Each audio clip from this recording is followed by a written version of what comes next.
Welcome to the WP Builds podcast, bringing you the latest news from the WordPress community. Now, welcome your hosts,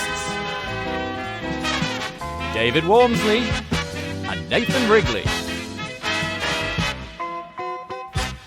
Hello there and welcome to the WP Builds podcast. Once again, you've reached episode number 270, entitled Make Your Website International with WPML.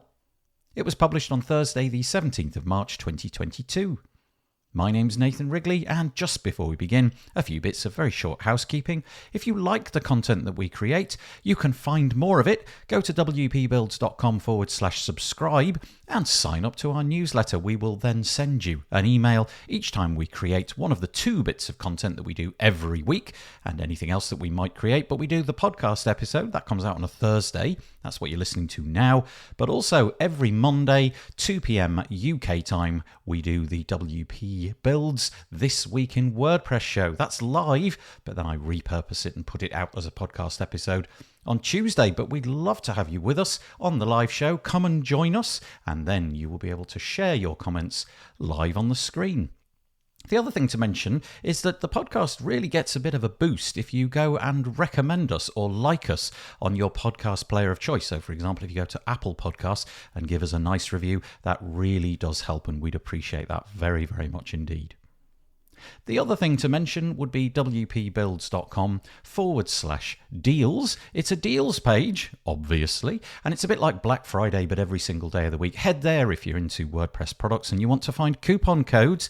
365 days of the year. They're there, searchable, filterable. You never know, you might save yourself a few pennies. wpbuilds.com/deals. And a few of you have been signing up to our open source version of Twitter. It's Mastodon is the name of the software, and we've got that at wpbuilds.social. Yes, that's a URL, wpbuilds.social. You can sign up there and join the conversation. It's pretty quiet at the moment, but you never know. If I keep droning on about it, you never know. We might be able to swell the community over there. And the last one, wpbuilds.com/advertise. If you would like to get your product or service in front of a WordPress-specific audience, you can do that. And guess who has? Well, Cloudways has. Cloudways provides the ultimate managed WordPress and WooCommerce hosting solutions. Easy setup allows you to get started in minutes. Focus on your business and say goodbye to hassles.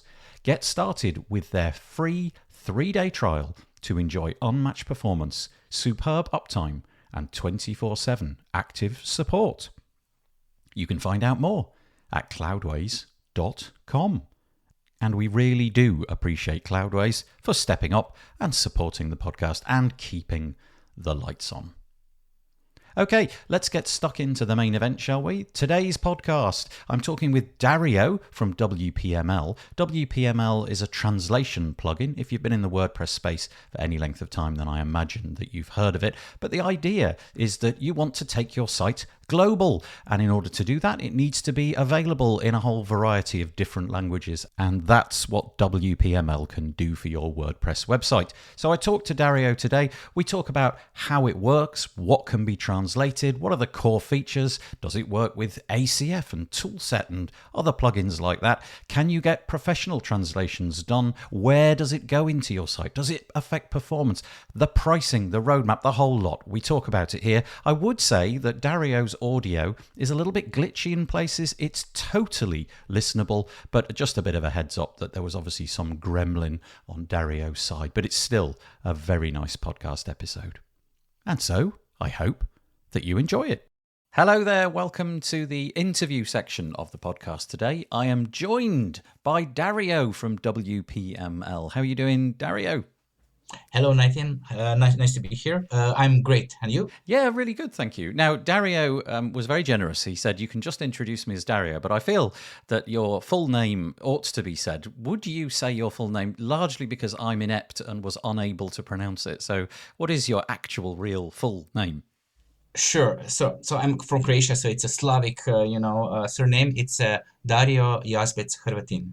Yeah, thank you for that. I'm glad that you did it and not me because I didn't want to butcher it.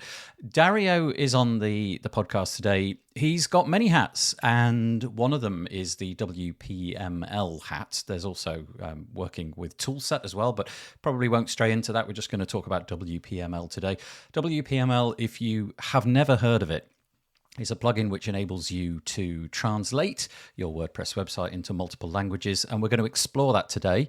My suggestion would be go out and Google WPML, and you can find the website and perhaps go and have a quick look around, see what it is that we're talking about, and then come back here and click play again.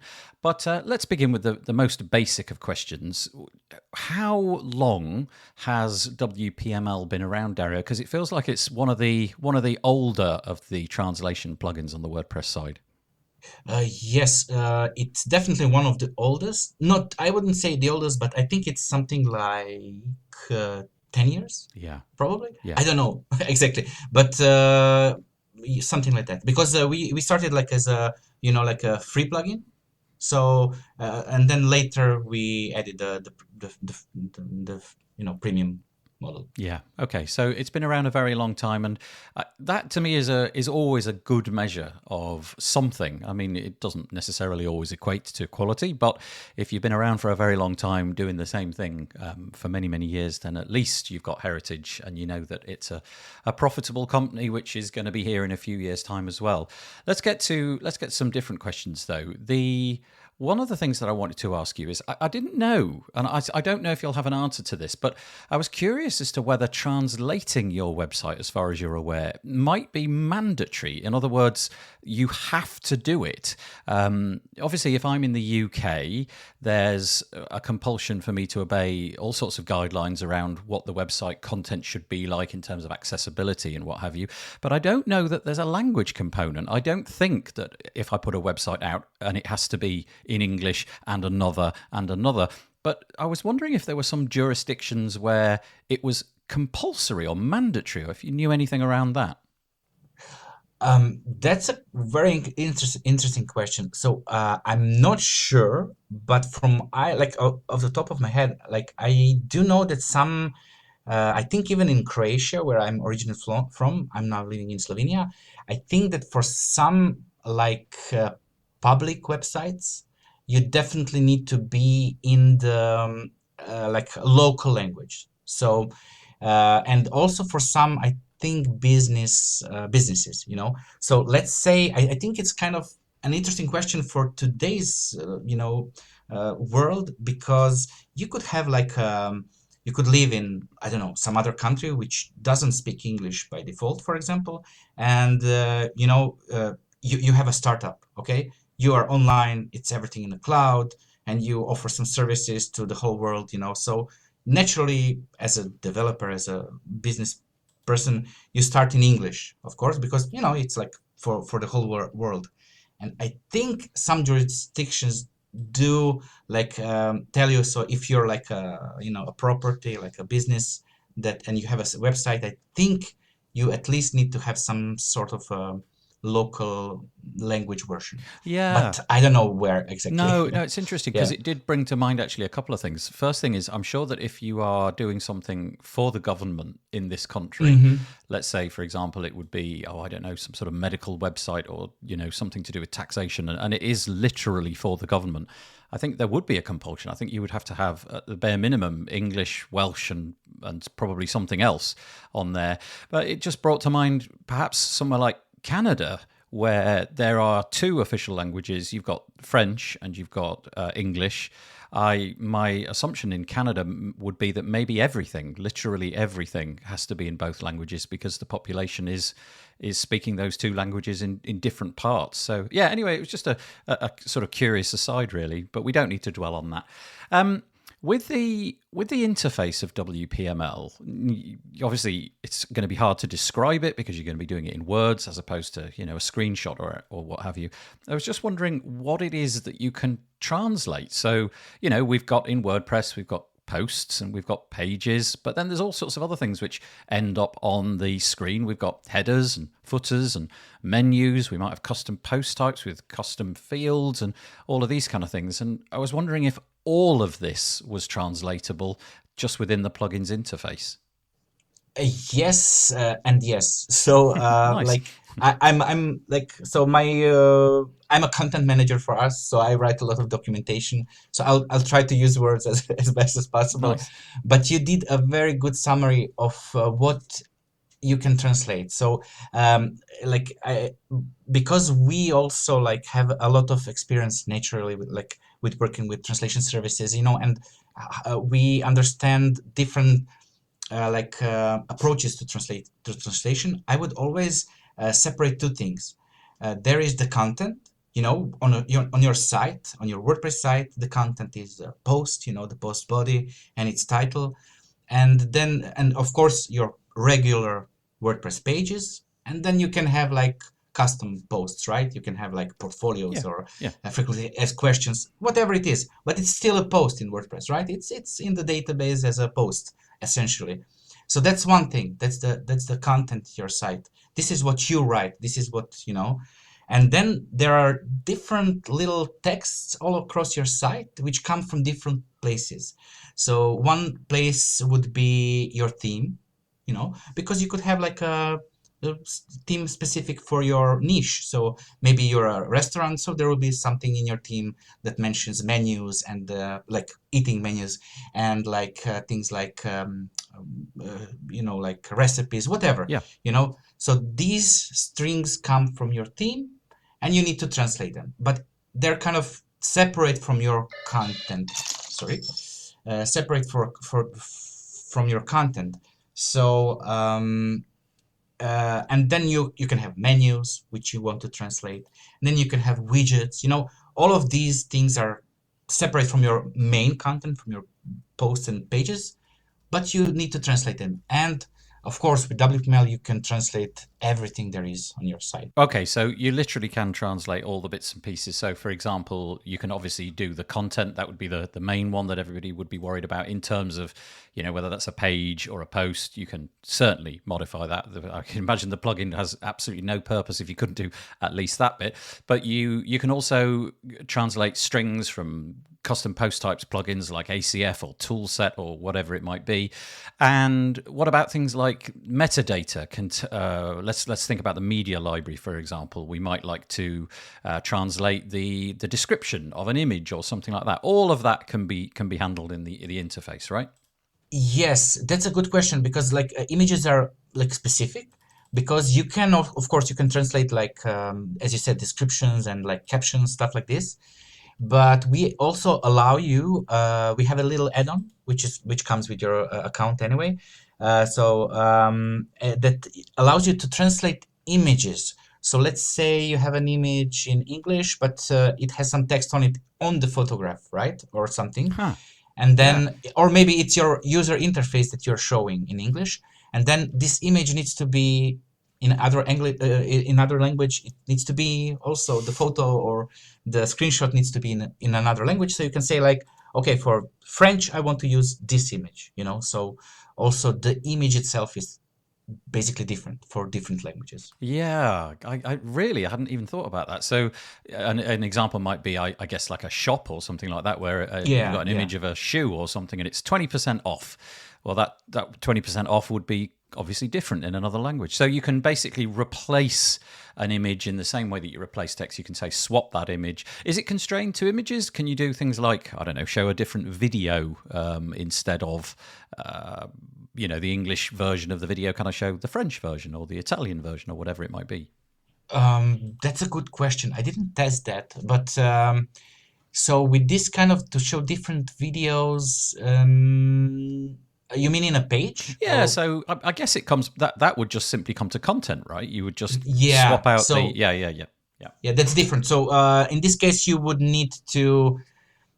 Depends on who's translating. If you're translating, you would just put another in the editor. You can just put another link, Yeah.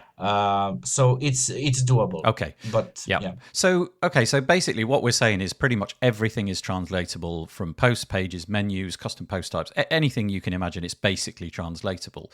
So the next thing, from the user point of view, me, the website owner, how do I actually do this kind of stuff? What does it look like? And I know that's going to be difficult to explain, but if I log into my WordPress website, we maybe need to we're at that point where a lot of people are moving over to the new editor, but there are some people who are sticking to the old editor, and I don't know if that causes a difficulty. Maybe you've got one interface for the Gutenberg editor and another interface for the old classic editor, but how do we actually interact?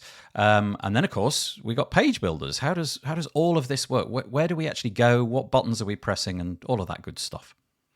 Okay, so I think it's actually simple, because we don't make a difference between what type of content it is. I mean, how it was created. For us, I'm talking for us as a plugin, as a service.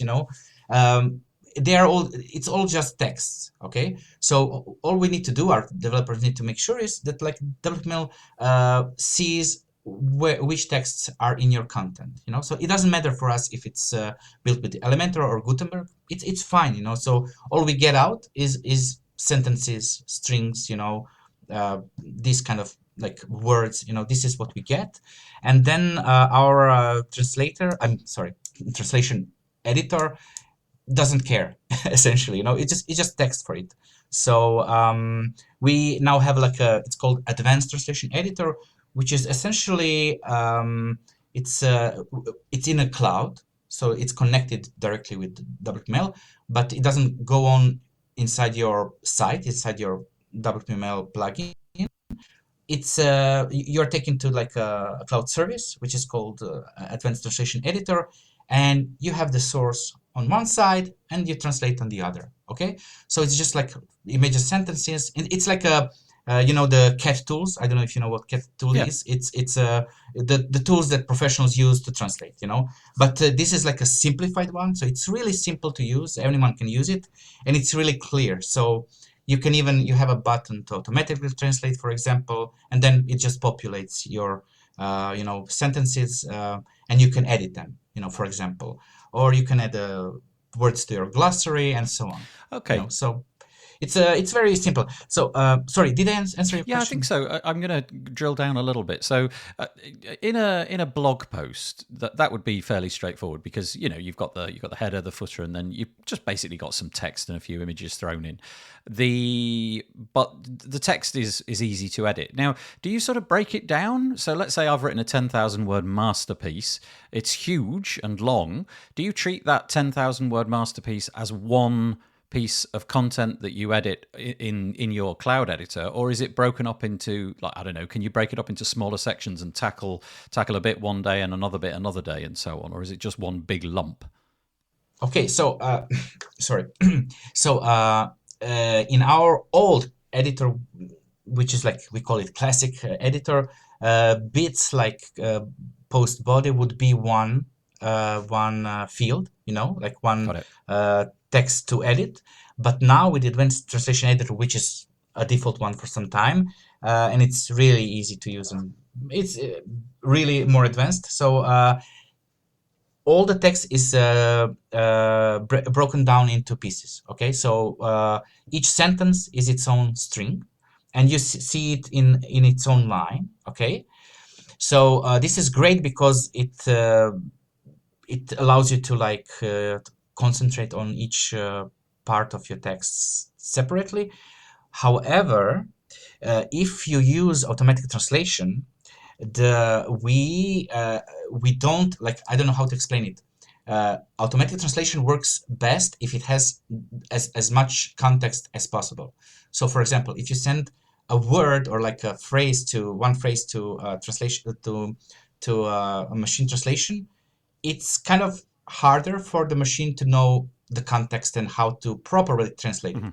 But if you send it to your post of 10,000 words, as you said, okay, then it has like it has analytics that tells it like what's the context of this little phrase that you want me to translate, and then it connects everything, and the translation is much more natural. Okay. Okay. Yeah. I don't know if this makes No, sense. If I that's explain. yeah, that's really interesting. Okay, so you mentioned Elementor a minute ago, and the fact that it's possible to use WPML with Elementor. So imagine any page builder, Beaver Builder, Elementor, Oxygen, whatever you like. So let's say that I've got a really complex layout. I've got images over here, video over here, and I've got text dotted around all over the place. Let's say that I want to modify. There's some text, three sections down, 3 rows down on my page, and it's next to an image. How do I actually edit that? I click on it in some way. Is there a button which then takes me to a new tab, and I'm then just editing that particular paragraph? Sorry if I wasn't clear. So you don't translate a page in that way. So imagine this: you're on this page. It's created. It's designed. Okay. You have, as you said, like you have images and text and stuff.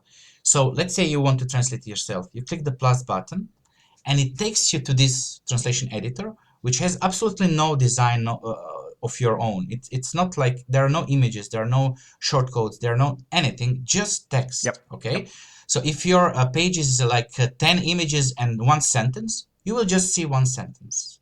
And that's all. You translate the sentence, and when you save it, WPML, when you visit another language, which you translate it to, it will it makes it work as on the original one. It combines everything, like the images and everything as it should be. It just puts the right language text. Got it. I probably wasn't listening hard enough there, but I totally get it now. Thank you for that.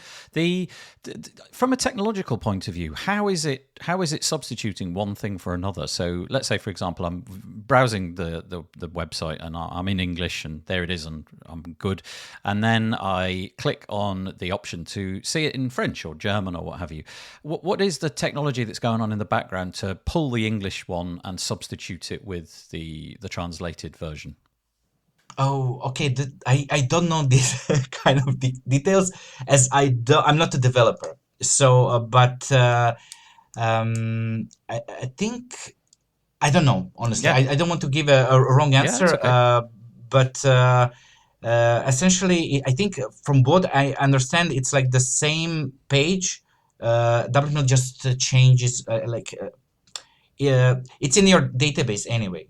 Yeah, so it's not like we're going to a separate page, which is just the German page. It's the same page, but the content has been pulled out and substituted. Maybe there's something, I'm guessing there's probably something in the URL or something like that, like a parameter like ENG for English or something. Anyway, but okay, so it's the exact same page. So you can be confident that if you send somebody to the URL of the original page, they will get to the right place and then they can translate it. Whereas it might be a struggle if they were to, I don't know, land on the German version and that was a completely different URL to the English version. Okay, that's good to know. Okay, the next question then is, well, really, tell us a little bit about some of the good stuff in there. Some of the things that you think are quite exciting, perhaps features that you believe set you apart, because it's WordPress. There's always more than one solution for just about everything, and you've got some rival competition in the marketplace. What is it that you feel sets WPML apart? What are the 1, 2, or maybe 3 things that you think actually we do this pretty well? Okay, so it's a hard question because I'm obviously biased. It's okay. So I like so many things about it, but I'll try to be short. So I think one of the best thing is that we touched upon this at the beginning, so that you can really not only translate the whole site, but you can translate it on your own terms. Okay, so you can do it yourself. You can send it to someone else in your site. Let's say you have a friend who's a translator. Create them a user in your site and send them to do the translations. And then you can use a translation service, which is we have around 100 integrated translation services from all around the world. So you can send it to professionals they do the translation, send it back to your site. That's it. You just pay and you're done. And finally, you now have with the WPML 4.5, which was recently released. You can just say to WPML like, you can translate my whole site automatically, and I'll just like do the reviews if I want, or if you don't want to do the reviews, you can leave it as it is. So I think like this kind of full features is like something I'm not sure others have. It's like really like you have freedom to do translations however you want. Yeah. So I think that's a big thing. And the newest big thing I would say is automatic translation, which, as I said, just got released because a lot of people were asking for this, and there are our competitors, not all of them, but some of them do have automatic translation. But in some cases, I know that they don't save these translations into your database, but it's somehow in their cloud or something like this. So I don't know the technical details, but we don't do this. So WPML, like you own your translations, okay? So once you do them in any way, if it's an automatic translation or a professional service, or you do it yourself, it's in your database, okay? So, and you can do it with it whatever you want. If you want to switch to another, solution, you can even export everything and import it again, and I think that's pretty cool.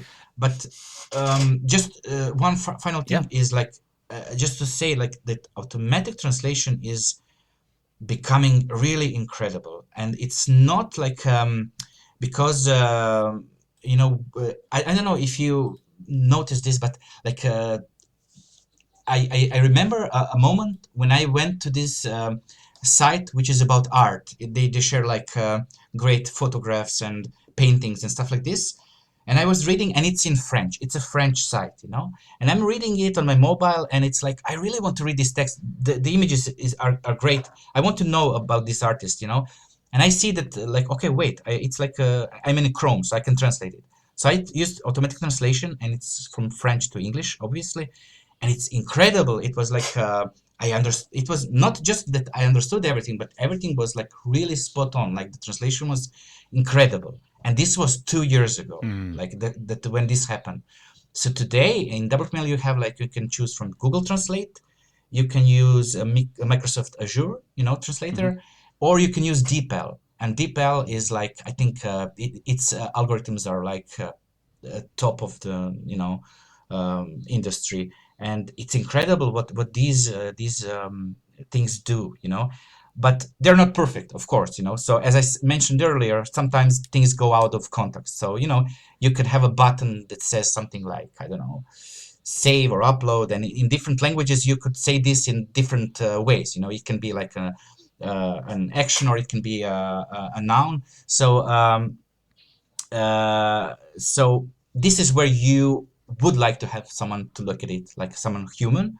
And this is where actually professional translators are still crucial. So we allow you to invite anyone as a professional translator, go in, check automatic translation, and do it. And I actually talked to some of our translators that we know, and they are not like scared of it. You would say like, oh my God, we're all losing our jobs because, Google will translate everything. It's not true, because as I said, like there are like technical documents, legal documents, special niches that, it's not easy to translate, especially for a machine.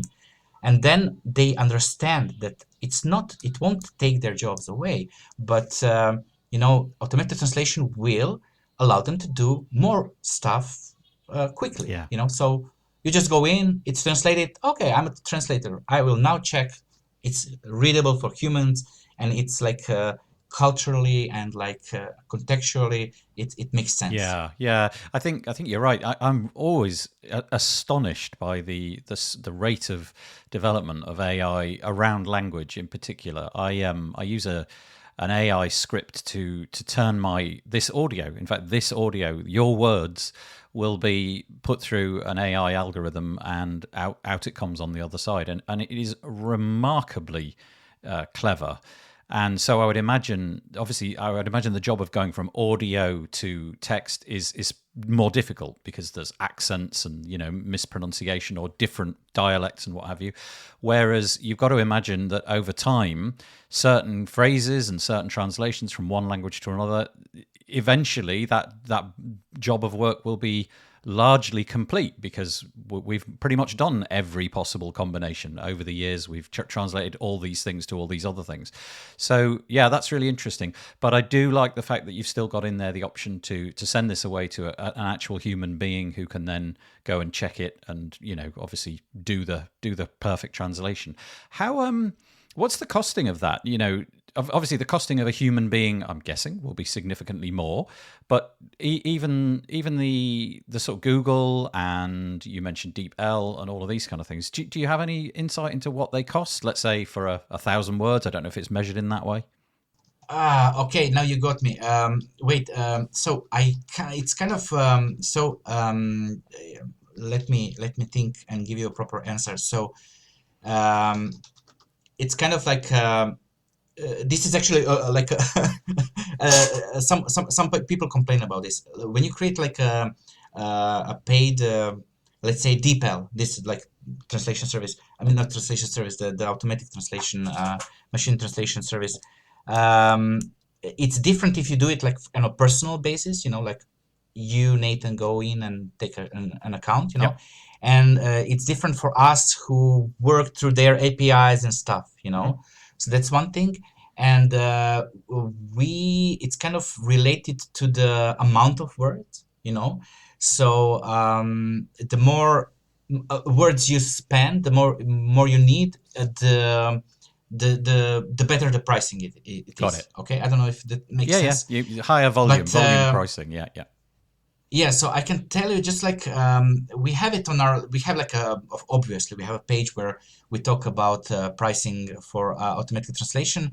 So I can just tell you that something like let's go high. Okay, let's go really high. And if you currently, if you spend like up to 500,000 credits, and I'll explain credits in a second, that's like $70, and that's a lot of words, I don't know if that makes sense. Yeah, I don't quite know what a credit equates to. Is that okay? So credit depends on the service. So one credit is one word for Microsoft Azure. Okay, Yep. and then it goes up like I think Google is like 3 credits and DeepL is 5 because they are more expensive. Yep. Yep. So, but anyway, like 500,000 credits for $70, that like usually like that's more than like usually sites need. Yeah, I'm with you. So on the Azure side, 500,000 credits literally equals 500,000 words. On the DeepL side, it'd be 100,000 words, and Google is 200,000 words. Yeah, it's a lot. It's a large amount. And so, is that chargeable directly? Do I pay WPML for that, and you get a better pricing because you're doing things in volume, or do I combine? Do I just link my API keys with my DeepL account, or? That's the thing. You cannot link it because they don't allow it. Got it. Okay, so but you can. So with us, you can choose what we have this like pay as you go account. Yep. So it's essentially like we charge you per month. Okay, but the thing is, we don't charge you anything if you don't spend anything. Okay, because so it's not like a subscription. It's subscription. There is no like monthly fee. There's no such thing.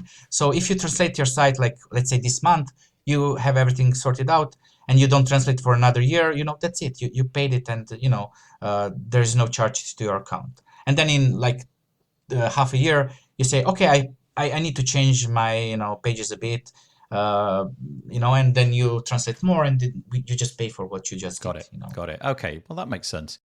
And sorry, besides this, you can also buy like a bulk of credits, like you say like I don't want this like kind of on account, I'll just buy like I don't know 200,000 credits, and that's like I don't know 100 and something bucks. Okay, so and then these credits don't expire. You have them in your account and you use them how you whenever you want. So that's like a prepaid model, I presume. Yeah, that makes sense. Okay, yeah, that's great. Thank you. I'm really into the whole AI thing. That's fascinating. So WordPress has been changing quite a lot. We've had Gutenberg introduced, which is becoming more and more used. I'm just wondering if there's anything on the WPML side which relates to Gutenberg in particular. Do you know, if you're writing your text in Gutenberg, is it the exact same process that you mentioned before? Are there any kind of blocks that you have, or anything around the new block editor that we might need to know about? I to be honest, like we always make sure that we follow, the WordPress's lead in general.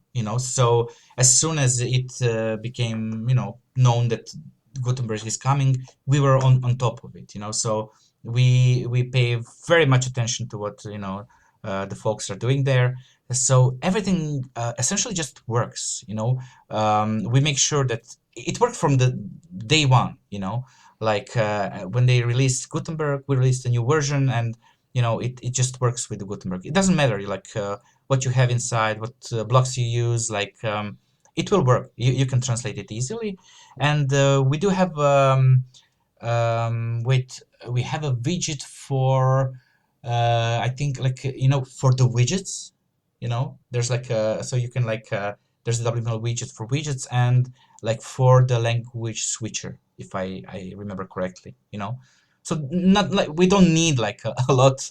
Yeah, if everything's being handled on the sort of cloud side, then you probably don't. But yeah, I was curious about things like where the little translate, the show me this site in French button, whether there was like a widget for that or a block for that you could drop into the content somewhere, and that would be the location of your little flag icons, so to go from Portuguese to French or whatever it might be. Not at this No. moment. Okay. You mean like a conditional, something like a condition? Yeah, or just something that you could drop in. If you only translate a couple of pieces on your entire website, it might be, rather than having a translate menu item, which is permanently there but is pointless because you've only got a couple of pieces translated. If you could drop it in, like you say, contextually, only onto this blog post or whatever it might be.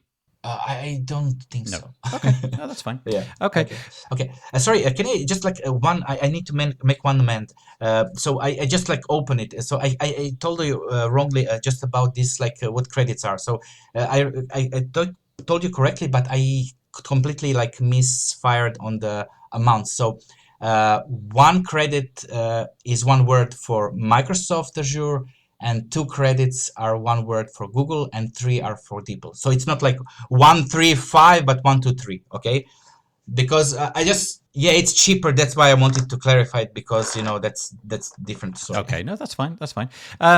Okay, a few more questions, if that's all right with you. Now, obviously, if we're swapping things dynamically based upon certain conditions, I want to see this in French, I want to see this in English, there must be some sort of hit somewhere in terms of the load times and what have you. And I wondered if you had any insights into that, whether the team have any data as to whether it typically slows things down or how performant it is, basically.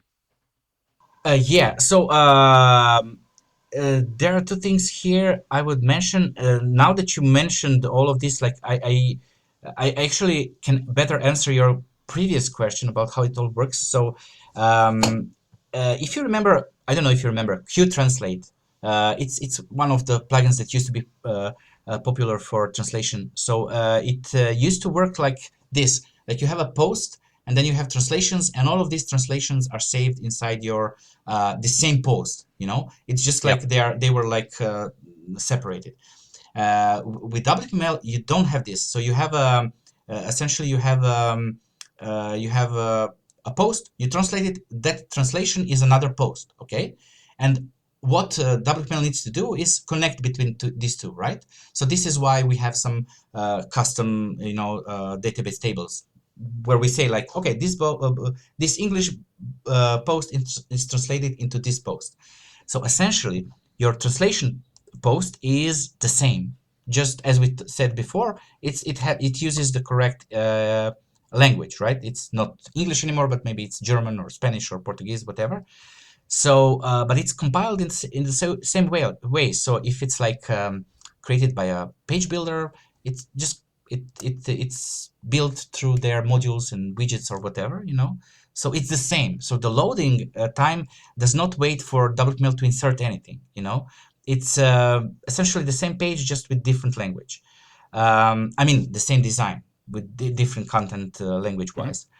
So the performance there is like, we all know, like every plugin basically every plugin you activate, it takes like a tiny fraction of the performance, but there are no hits here that would be significant.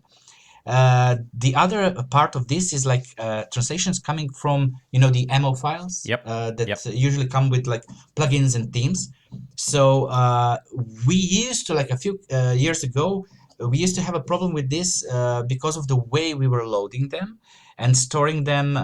So now we changed this completely, and this was the only like performance, I would say, snag that we hit along the road, which is now obsolete for, I think it's already like been 2 years at least that we fixed this. And of course, as I said, every plugin adds a bit, but it's definitely like it's not nothing that I don't know how to explain. Like it's not significant. Yeah. Okay. And I actually I don't know if you could Google this, or if anyone listening to this would be interested in. So we when this whole thing about Google and performance started, when they said like your site needs to be faster, so that's kind of went quiet for a while.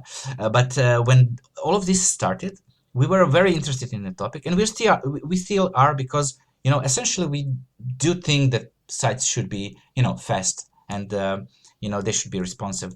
So I did a video for this. It's like I think 15 to 20 minutes video, where I said like, okay, let's build a WooCommerce store, with WPML, so translated, of course, and see how it impacts performance. Okay, so I did this, and I did it step by step, and it's in the video, and it stayed in the green. Okay, so we activated like WooCommerce, it stayed in the green. Then we activated WPML, it stayed in the green. Something else, we built a whole store, and it was still green in the the page, insights page. And that was kind of eye-opening, and we keep a very close eye on. Oh, that's nice. I mean, because that's a big concern these days, isn't it? With Core Web Vitals and all of that, people want to be sure that, and obviously, if you are rendering different content, that is potentially a real downfall. So it's good to know that you've been thinking about that. Okay, we're sort of fast moving into the latter part of this. So let's get on to some nitty gritty stuff. Firstly, let's talk about pricing. You probably just want to tell us about the different price brackets. We've discussed the sort of pricing for the actual translation. So I'm talking more about the license for the plugin itself. What's the pricing as of this day? So it's quite straightforward. We have like yearly subscriptions, and there are like 3 editions. So you can get a multilingual blog for $39.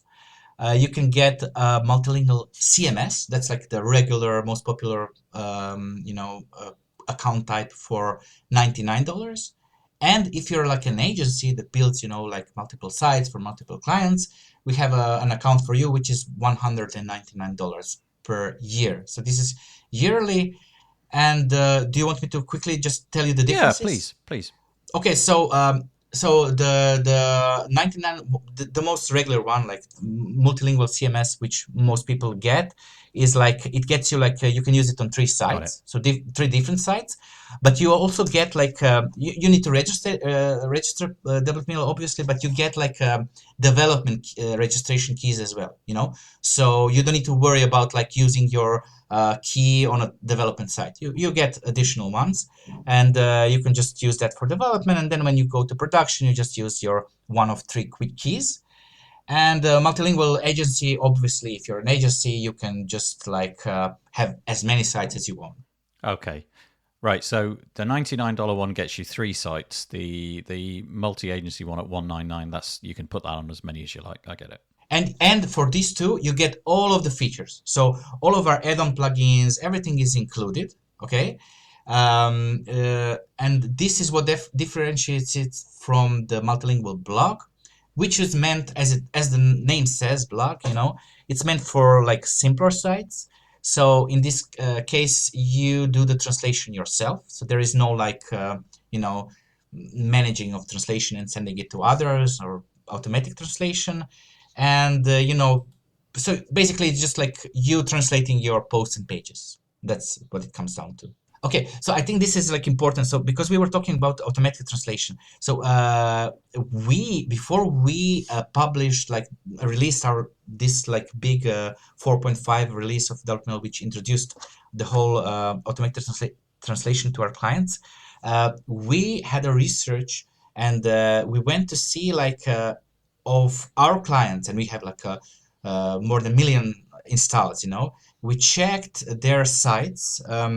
And we wanted to see like what is an average number of words that their site have, what they need to translate.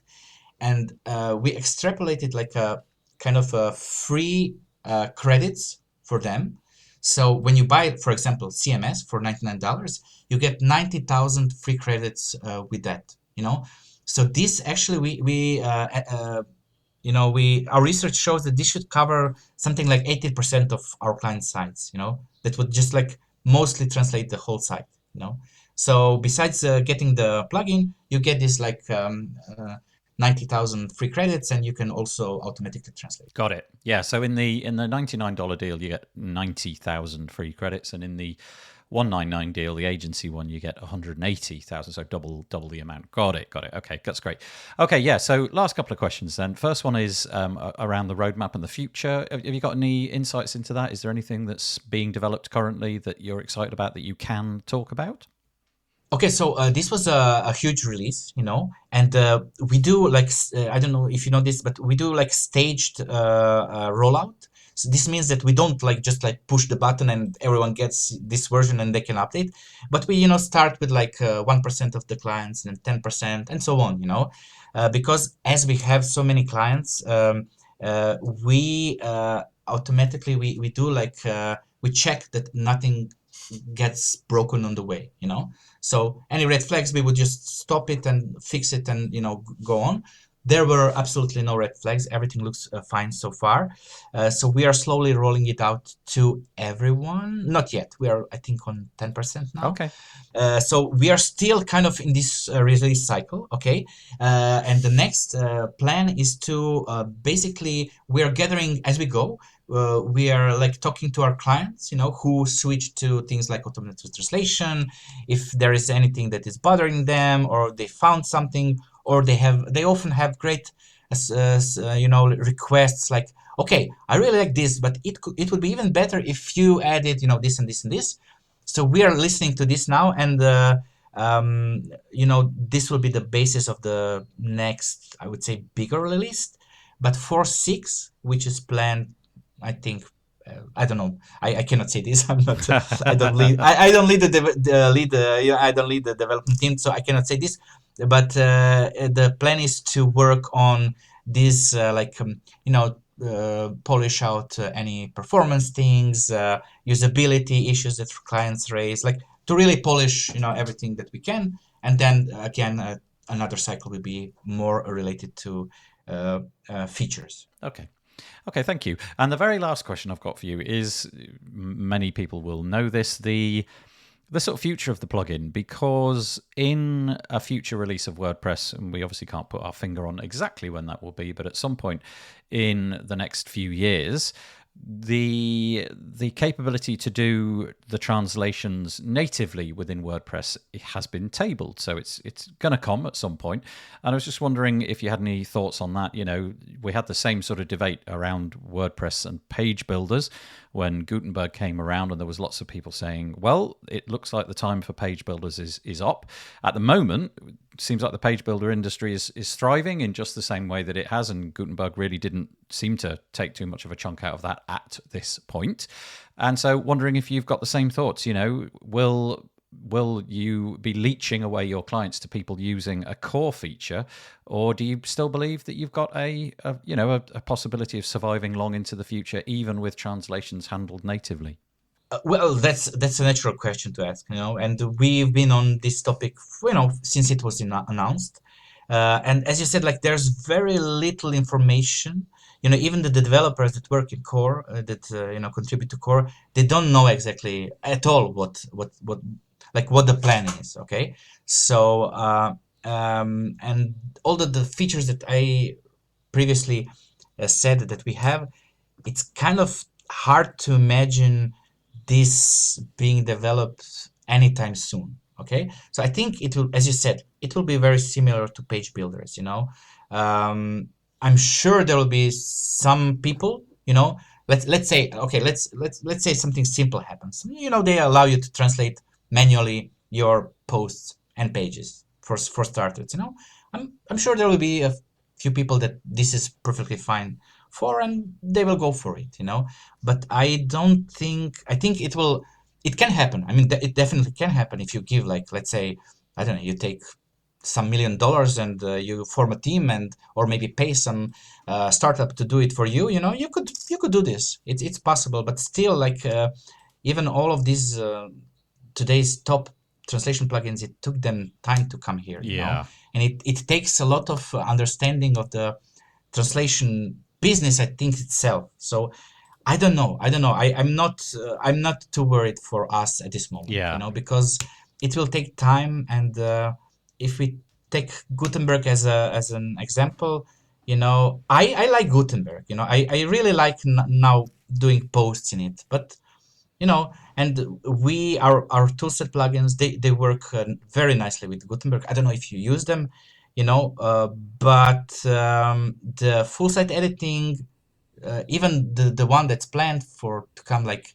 at the end of this year, it's not nearly close to what page builders are doing at this moment. So I don't know. Yeah, I understand. In other words, I'm not too worried. No, yeah, I get it, because obviously you've got you can imagine the options available in WordPress will be fairly minimal, shall we say, compared to a full-featured plugin like you've got with all of the different options that we've just discussed. So yeah, okay, that interesting to know.